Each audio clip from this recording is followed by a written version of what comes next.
So this is a quick overview of public health policy.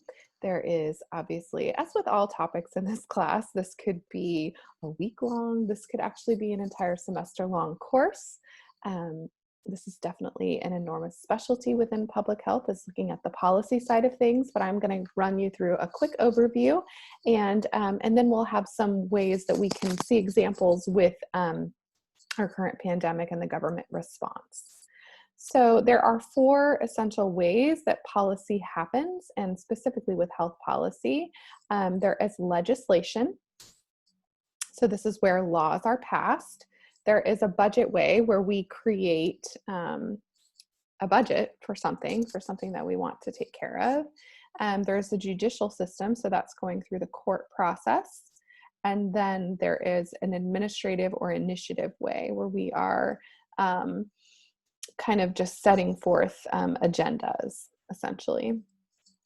And so I'm going to talk to you about examples of policy that happens at the federal level in one of these ways, at the state level, and then at the local or county level. And so the first way is legislation. So these are where laws are being passed. And the first kind of major legislation that happened in our government response was when President Trump declared that we are now in a state of a national emergency. If you click on that link, that brings you to the actual document that proclaims this. It's not long. But there's a whole lot of consequences that occurred from this.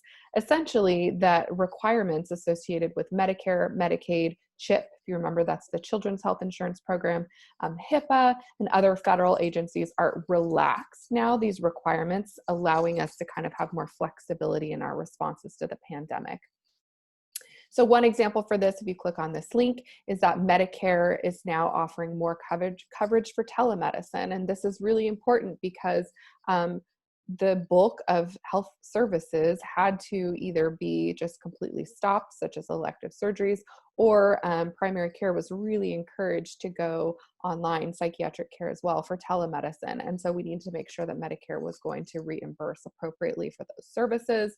And I think we're going to see for a long time to come the changes that may permanently stick with our healthcare system in regards to telehealth because of what we were able to pivot to during the pandemic. Another example, and you may have heard of this, is that FDA was able to relax their requirements for giving out emergency use authorization so that labs were able to do coronavirus testing before receiving that authorization. This is definitely a short-term thing and that they needed to be working to get to that authorization, but that they could start using their testing before that. So that was allowing lots of private labs around the country to quickly then pivot and provide testing that was desperately needed. We did not do this initially, and a lot of experts say that that was part of our major downfall in our national response, is that it took us a while to lax our requirements for private lab testing. And then the other enormous piece, well, two big enormous pieces of legislation were the Families First Coronavirus Response Act and then CARES, which you've probably heard of that one as well. So I'm going to go talk about that in detail in the next slide, because while they were actually legislation put in place, they were laws that got passed through Congress, they really are focused on budget. And so I want to talk about that here. So just real quick, when we look at past responses, public health responses with budget, we learned that actually in 2018, CDC was given an 80% reduction for their budget in pandemic prevention efforts. And then only a year later, here we are. So pretty scary that our pandemic response or preparedness budget was cut so dramatically from this administration before the pandemic occurred. We are now doing things to rectify our current situation. I don't know about the pandemic prevention efforts going forward, but if you click on that link, I encourage you to do so. You can find all of the details related to the first major budgetary legislation that went up, providing a lot of individual safeguards for individuals and families, providing food assistance, unemployment benefits, free coronavirus testing. And then we have the CARES Act was the second large one that went up. Again, more economic assistance. This includes the Paycheck Protection Program, basically allowing small businesses to receive loans to continue to pay their employees who are furloughed, to try to keep people on payrolls so that they actually don't lose their jobs. And then this also provides economic assistance to local governments, such as our county. All the details can be found when you click on those links.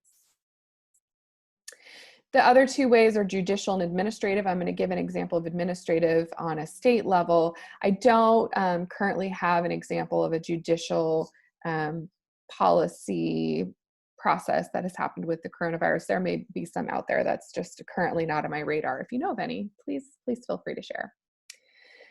So an administrative or initiative thing that has happened on the state level is that there are state and county directives. You can click on those links to see those differences. But basically, the more local governments are offering specific directives and recommendations and guidelines for how to practice social distancing, wearing of masks, how to reopen businesses, etc. If you're like me, I have experienced quite a bit of confusion about the stages or phases that we're in as a county or that we're in as a state. I did read a very helpful article from the San Diego Union Tribune last week that basically said the reason for the confusion is because the state uses one term, I can't remember if it's stage or phase, and the county uses the other term, stage or phase. And they don't exactly line up so evenly. So this is why there's some of that confusion and why it's so important for states and counties to talk to each other. I do know that our county is very well connected with the state and has done everything appropriately according to state guidelines and has petitioned when we want to kind of veer from the state plan and have gotten approval to do so. So in that regard, there has been really strong communication. And then when we talk about health policy at the county level, there are a ton of different things that I could share with you and examples, but the biggest one that I really want you to know about moving forward is what's called a community health needs assessment. You may already be aware of this, but essentially when the Affordable Care Act was passed, one of the things in it was that every hospital system in the country, if they wanted to continue to be eligible for CMS, so Centers for Medicaid and Medicare Services, if they wanted to be eligible for those reimbursements, part of the requirement was that they needed to conduct a community health needs assessment every 3 years. And this is where a hospital system, so for San Diego County, we have gone in together with Imperial County.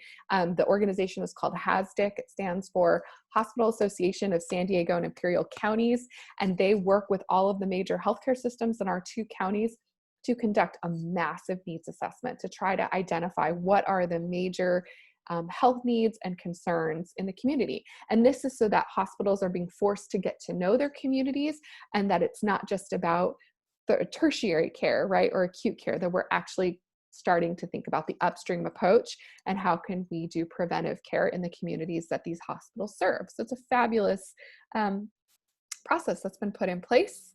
And I'm just curious if you would pause for a second and think about what do you think our top health need or issue was in 2016? The graph shows you the 2019 summary that just came out at the end of last year. But in 2016, the top health need or issue was identified as mental health or behavioral services. Maybe not too surprising. And then I'll link this again on Canvas, but I really want you to read this executive summary that basically goes through the final 10 issues or health problems, and they're listed here. And if you see, the top 6 are social determinants of health. The bottom 4 are health issue categories. This is the first time that San Diego and Imperial counties have actually identified social determinants of health as part of their top 10 list. And I think that's really great that we're finally moving in that direction, acknowledging that social determinants of health are not separate from health conditions or diagnoses, but they are in fact that one and the same, and they go hand in hand. This is just the beginning, so I encourage you to click on those links and to learn more as you can, but hopefully this gives you a basic overview of how health policy happens and can help stir your mind about where you might be wanting to write your health policy letter.